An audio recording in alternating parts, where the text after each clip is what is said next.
begin by understanding how does one define brand and what other better definition can we have on board than one from the American Management Association, which says a brand is a name, term, sign, symbol or design or even a combination of them intended to identify the goods or services of one seller or group of sellers and to differentiate them from those of competitors.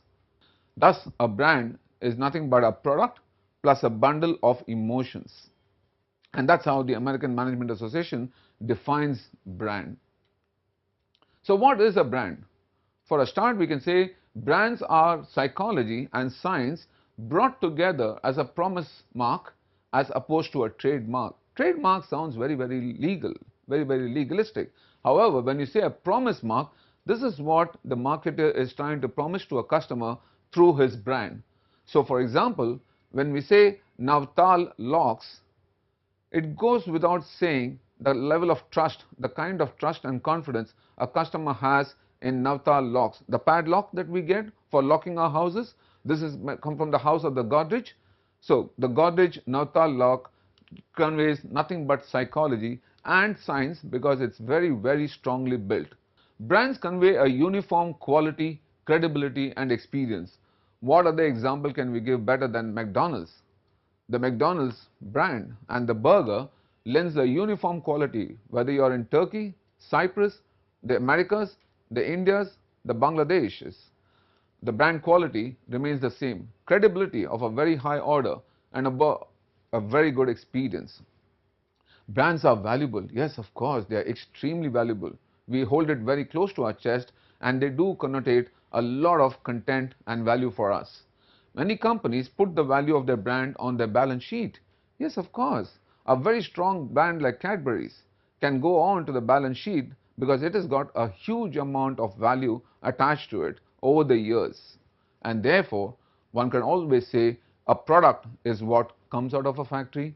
However, a brand is what reaches the consumer.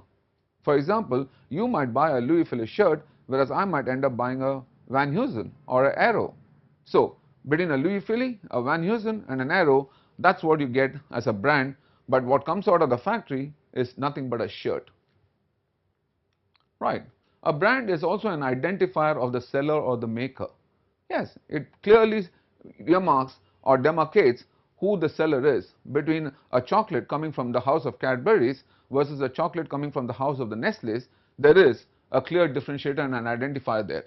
Brand names consist of words, letters and or numbers that can be vocalized. We'll see a little more of this as we go along. Brand mark is the visual representation of the brand like a symbol, design, distinctive coloring or lettering.